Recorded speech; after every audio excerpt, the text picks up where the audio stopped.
Melkor, translated from Quenya, means, he who arises in might, later known predominantly as Morgoth, translated from Sindarin, means, black foe of the world, was the first Dark Lord, and the primordial source of evil in Ea. Originally the most powerful of the Ainur created by Eru Ilúvatar, Melkor rebelled against his creator out of pride and sought to corrupt Arda.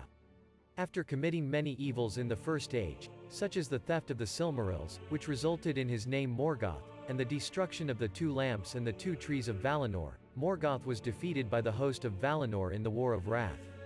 As punishment he was cast out of Arda into the void, though it was prophesied he would one day return. Biography. Ainulindalë. He was created by Eru Ilúvatar in the timeless halls at the beginning of creation.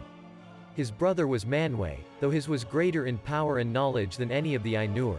Too impatient with the emptiness of the great void outside the timeless halls, and desiring to create things of his own, he often went forth into the void in search of the flame imperishable.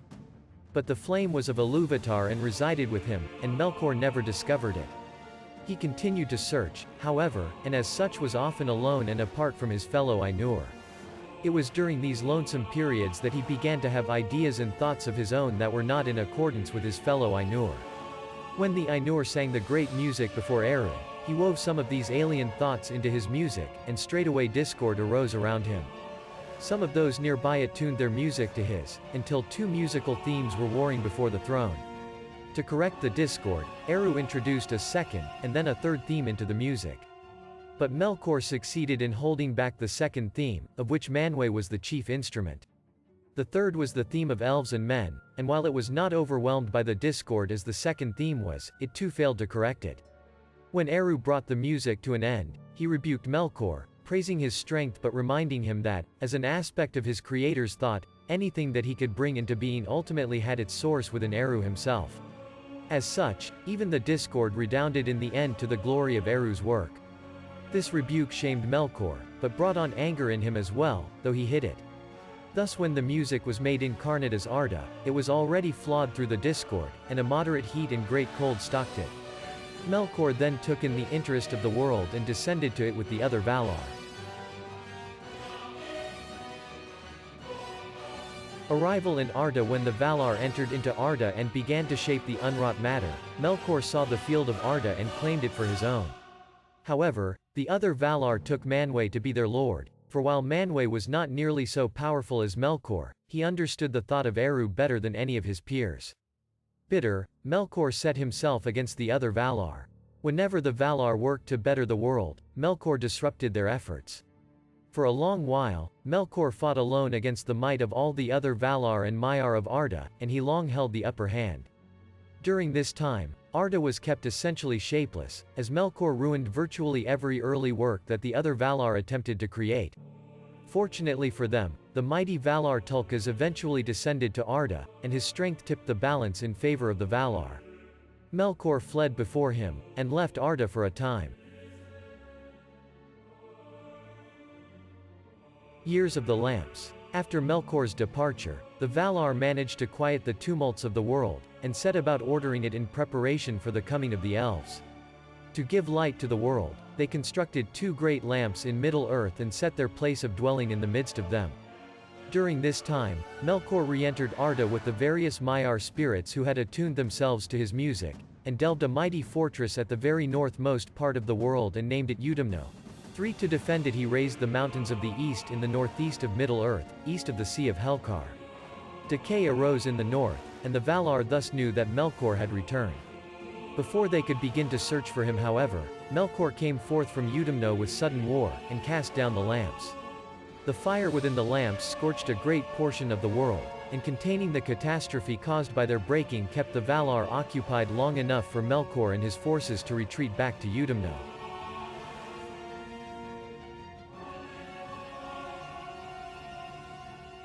After the destruction of the lamps, the Valar withdrew to the continent of Aman and there built Valinor.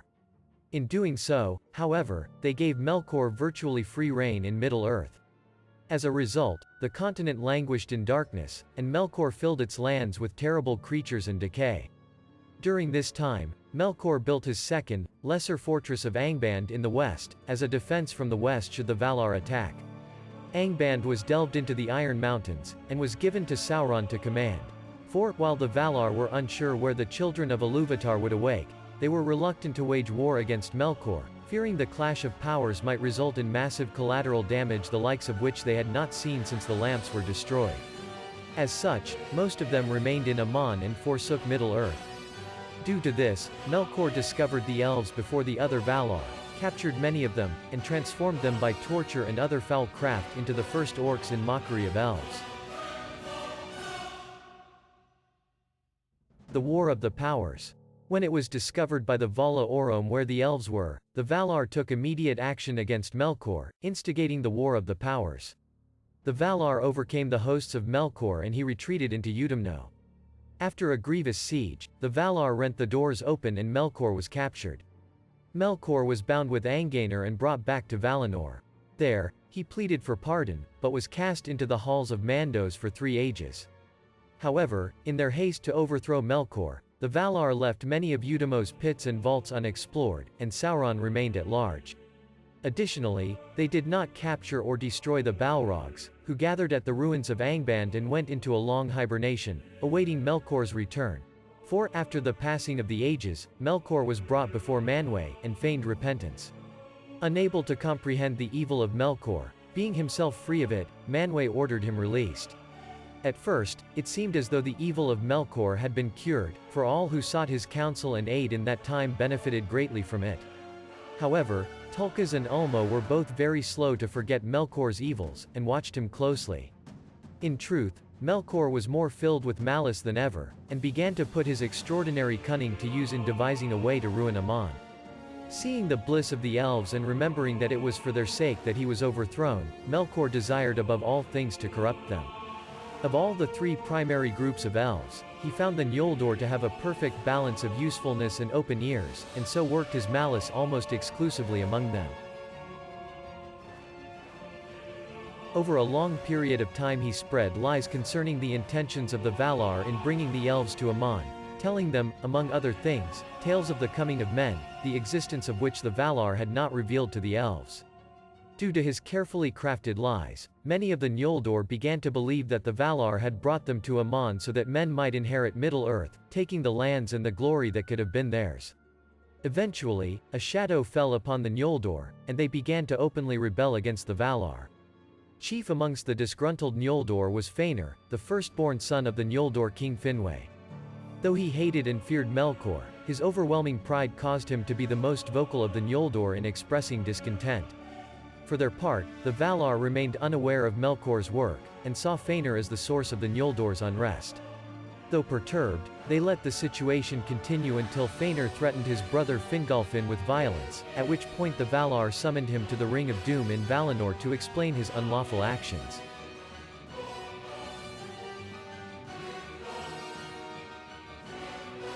Fëanor's testimony revealed the lies of Melkor, and Tulkas immediately left the Ring of Doom to recapture him.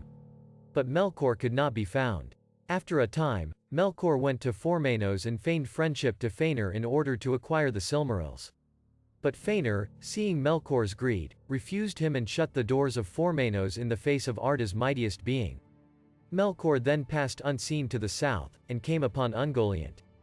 Promising to sat her unrelenting hunger, she and Melkor came back to Valinor, intending to destroy the trees. Then, during a time of festival, Melkor and Ungoliant suddenly attacked. Melkor thrust a great spear into the trees and Ungoliant drank the sap that poured from the wounds, draining the trees and poisoning them.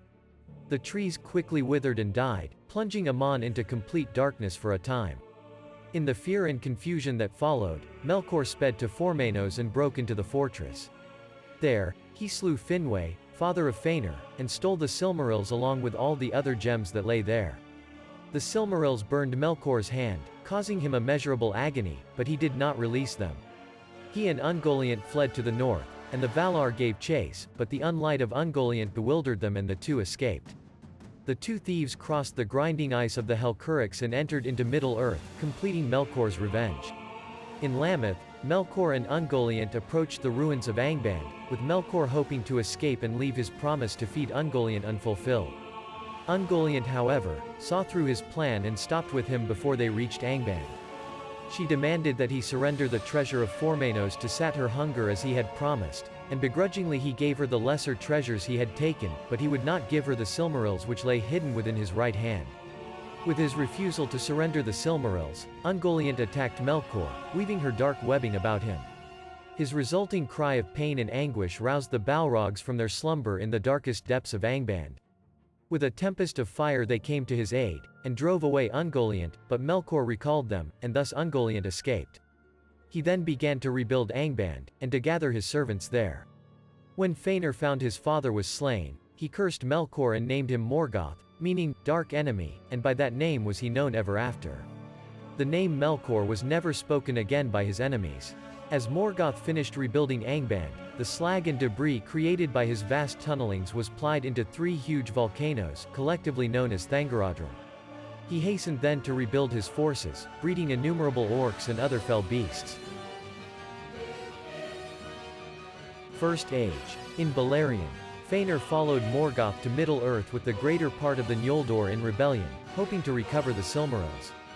This action triggered the tragic War of the Great Jewels, in which the elves would be utterly defeated in the end.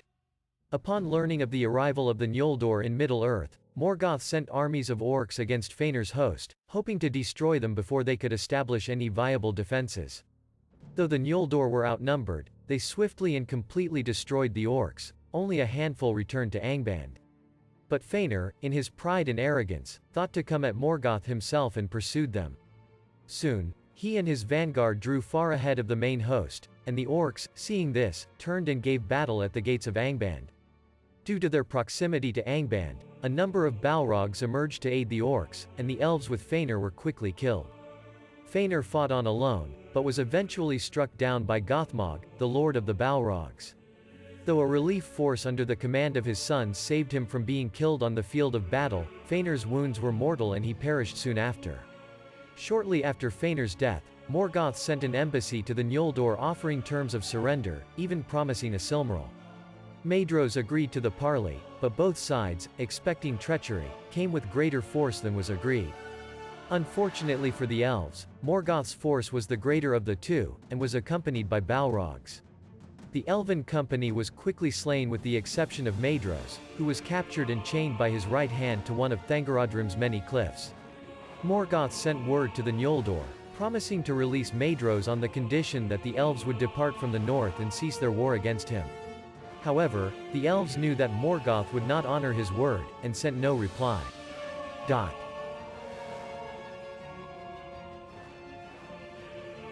It was at this time that the host of Fingolfin, which had been betrayed and abandoned by Fëanor's host in Aman, came at last to Middle-earth.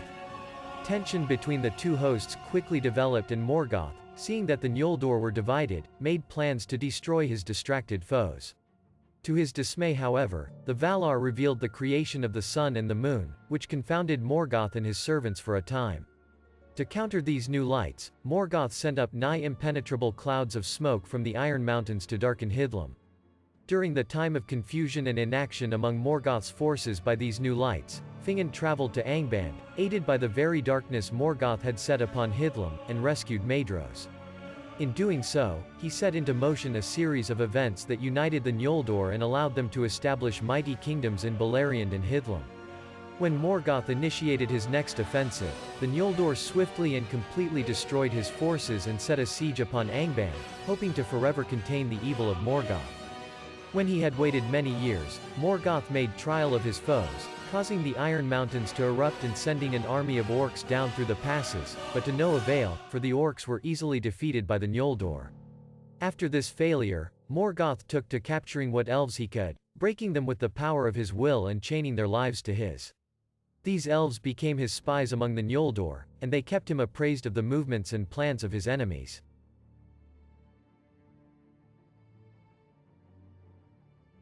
100 years later, Morgoth sent an army into the north to approach Hidlam from the side, but an army under the command of Fingolfin destroyed them yet again. At this point, Morgoth came to realize that the orcs unaided were no match for the Noldor, and began experimenting with ways to create deadlier creatures for his armies. Another century passed, and the issuing of the first dragon, Glaurung, demonstrated the results of Morgoth's long labor. Glaurung's sudden appearance scattered the elves in the immediate vicinity of Angband, but a company of archers under Fingon's command engaged him before he could do much more than frighten the elves. As Glaurung was barely half-grown, his hide was not yet invulnerable to the elven arrows and he fled the field. Morgoth was displeased with Glaurung for revealing himself before his creator had planned, but ultimately Glaurung's youthful foray was of little consequence. Some time later, when men first arrived in Beleriand, it was revealed that Morgoth had left Angband and walked among the fathers of men. Hoping to corrupt them to his service, he spread his lies among them, and found them to be considerably easier to sway than the elves had been. However, the strengthening of the elven kingdoms worried Morgoth, and he returned to Angband before his labors were complete. Nevertheless, most men believed or half-believed his lies and either departed from the north or joined with Morgoth's forces. However, a small group of men that became known as the Edain resisted him. They provided the elves with vital intelligence as to the doings of Morgoth in the north, as many of their hardiest chose to live within sight of Angband's gates.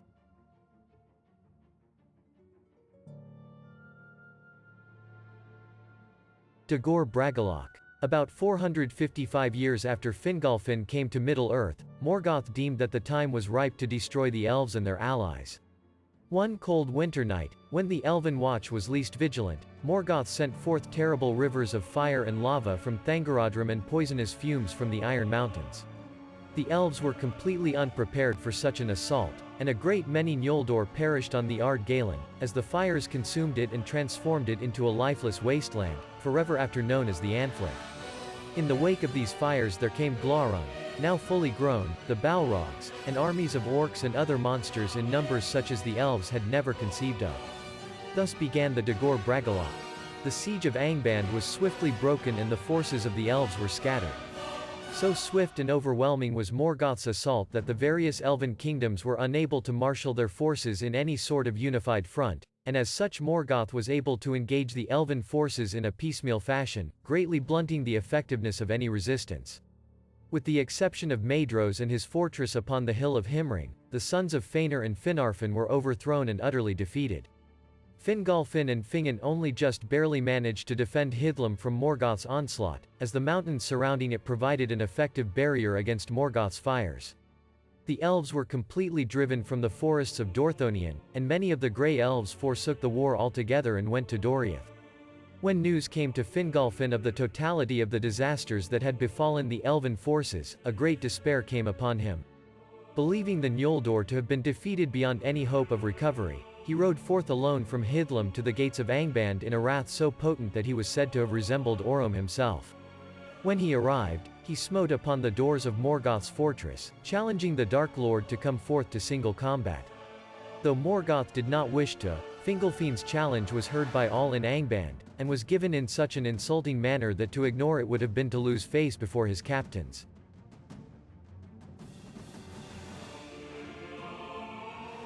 Fingolfin's last stroke gave Morgoth a permanent limp, and the pain of his 7 wounds could not be healed, nor were the scars ever erased. However, despite his great victory, Morgoth had made a critical mistake. So great had been his malice and his desire to destroy the elves that he had struck before his plans were fully realized, and in his hatred and contempt he had underestimated the resolve and valor of his foes.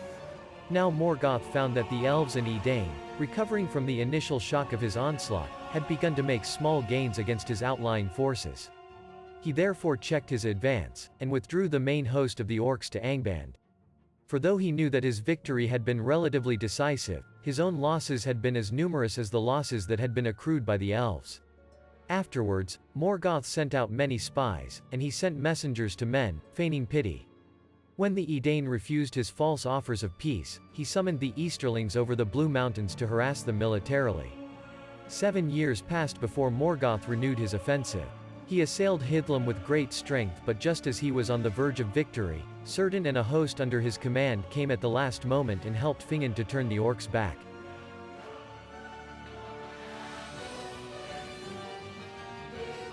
The Quest of the Silmaril. Some time later, the elven maiden Luthien and her human lover Beren, seeking to recover a Silmaril, came disguised to Morgoth's court. Morgoth was able to see through her disguise, but she was undaunted by his eyes, and offered to sing for him. As she sang, Morgoth conceived a lust and an evil more abominable than any he had yet committed, and allowed her to continue singing. But as he delighted in his thought, suddenly shadow hid her, and she sang a song of great and terrible power that cast a spell of sleep. All Morgoth's court was cast down in slumber by her song, but the Silmarils burned, and became so heavy that the head of Morgoth sagged upon his chest. He fell from his throne, the iron crown rolled away from him, and Beren cut a Silmaril from it. However, rather than leaving immediately with his prize, he tried to take another of the Silmarils. As he attempted to pry the second jewel loose, his knife snapped. One shard struck Morgoth's face, and he began to awaken. Beren and Luthien fled in terror, but were not chased as Morgoth and his court had not yet woke. However, at the gates of Angband the werewolf Carcharoth was aware of them, and later bit off Beren's hand, and took with it the Silmaril. Burning from the inside at the touch of the holy jewel, Carcharoth went mad and fled in wrath from Angband, slaughtering all who stood in his path. Then Morgoth awoke, and in a rage he and his court roared up in pursuit, only to see Thorondor carrying off the raiders. Morgoth's rage at the loss of the Silmaril caused the Iron Mountains to begin erupting, terrifying all those who could see it. Ultimately, however, he was unable to recover the gem. Nirnaeth Arnoediad. Soon after, Morgoth became aware that Maedhros was making a great league against him, and driving his orcs off the northern heights. As such, he took counsel against them and prepared his forces for a major confrontation. When the elves eventually made it to Angband, the Battle of Nirnaeth Arnoediad began. Ultimately, the battle was a complete and decisive victory for Morgoth. The power of the elves and their Edain compatriots to make war against Morgoth was utterly and permanently broken. All of the great kingdoms of the Noldor in Beleriand besides Gondolin were destroyed, and Hithlum was at last taken as well. The Edain who did not flee were enslaved by Easterlings, and Húrin was taken captive.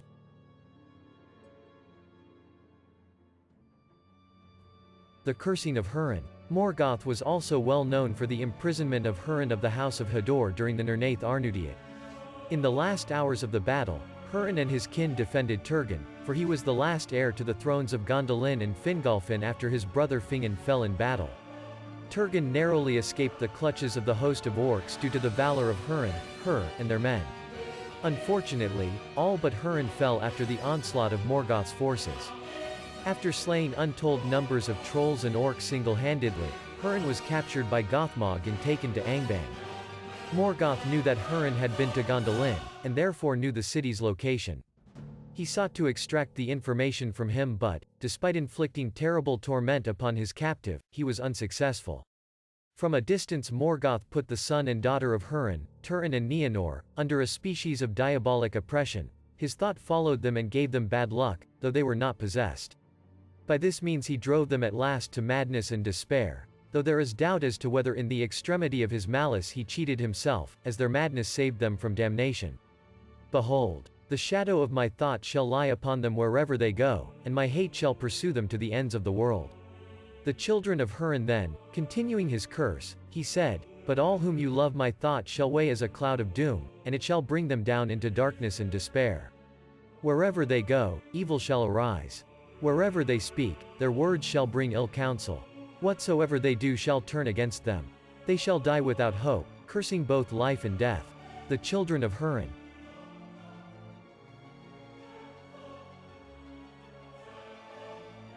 And so Húrin stayed and was chained atop Thangorodrim, watching his homelands fall under the shadow of Morgoth until he released him. Turin, who was valiant and powerful, nearly escaped the curse, as feared by Morgoth, but in the end did not. He and his sister Nienor Nineel perished. Thus, the curse of Morgoth on the children of Húrin was fulfilled.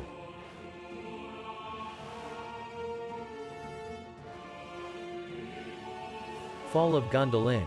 It was said that Morgoth hated and feared the house of Fingolfin the most of the three houses of the sons of Finwë, and he feared most Fingolfin's son Turgon, as it was prophesied that from the house of Turgon would his doom come.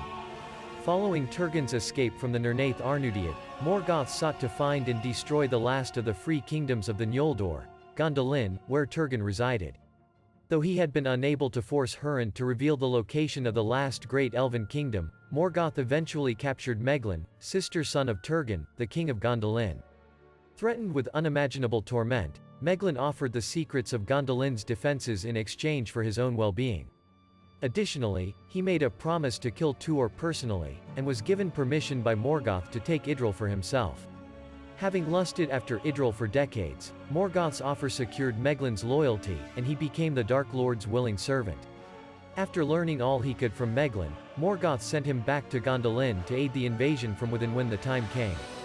Soon after, Morgoth assailed Gondolin, the last great realm of the Noldor. With Meglin's treacherous information, Morgoth's forces advanced upon city nearly undetected, during a time of festival and over the mountains where the watch was least vigilant. By the time the elves realized their peril, the city had been beleaguered without hope by Morgoth's overwhelmingly superior forces, and quickly fell. With the sacking of Gondolin and the defeat of the Noldor and their allies, Morgoth's triumph was complete. The great kingdoms of the elves had all fallen, save for the havens of Círdan and the survivors at the mouths of Sirion, which were ruled by Eärendil, and Morgoth esteemed them as nothing. He even came to care nothing for the Silmaril that had been taken from him, and laughed when he saw the last and the most cruel kinslaying when the sons of Fëanor destroyed the dwelling at Arvernian.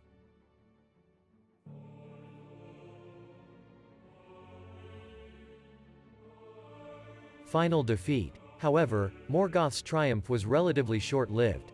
Persuaded by Eärendil to take pity on the elves and Edain, the Valar once again took up arms against Morgoth's tyranny. Unable to understand compassion, Morgoth did not expect that the Valar would ever help the Noldor after the terrible sins they had committed, and did not foresee the assault from Aman. But the Valar mustered their forces, and a great battle began between Morgoth and the host of Valinor. Morgoth emptied all of Angband, and his devices and engines and armies of slaves were so various and powerful that the fighting spilled across all Beleriand. In the end, Morgoth's forces were utterly defeated. The Balrogs were destroyed, save some few that fled and hid themselves in caverns at the very roots of the earth, and the orcs were slaughtered. Then Morgoth quailed, and dared not come forth himself, but he had one last weapon at his command, the monstrous winged dragons. From out of the pits of Angband they issued, and so sudden and ruinous was their attack, with great power and a tempest of fire, that they drove back the host of the Valar. But then Eärendil came with Vingilo, accompanied by Thorondor and all the great birds, and Eärendil slew in Calagon the Black, whose great bulk fell upon the towers of Thangorodrim, breaking them in his ruin. Morgoth was utterly defeated and stood at bay, but was yet unvaliant.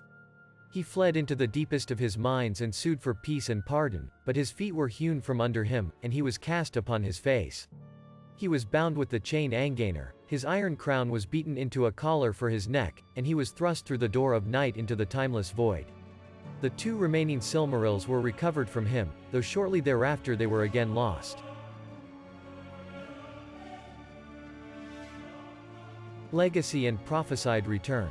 Melkor's lies, sowed in the hearts of elves and men, spawned a seed that did not die and could not be destroyed, but ever and unsprouted anew, and bore dark fruit ever after. Sauron, former servant to Aulë and then Melkor, became the second Dark Lord, and by the time the War of the Elves and Sauron began he had in his service all evil creatures once allied to Morgoth. From the Second Age onward, men tainted by the shadow, such as the King's men worshipped the darkness and its lords, Melkor and Sauron, believing it would deliver them from death.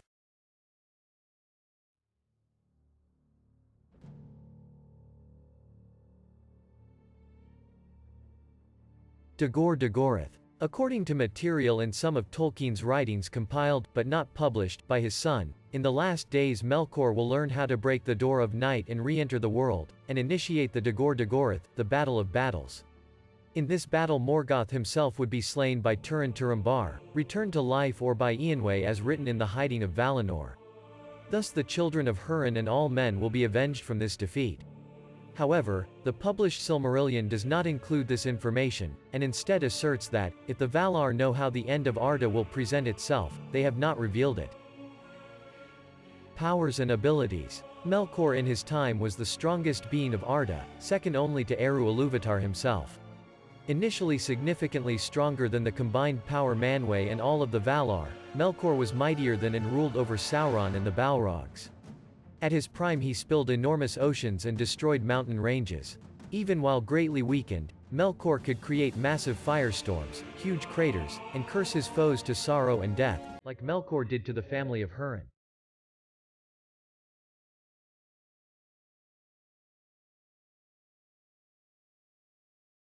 Please like and subscribe. Leave a comment on what subject you'd like the next video to be about.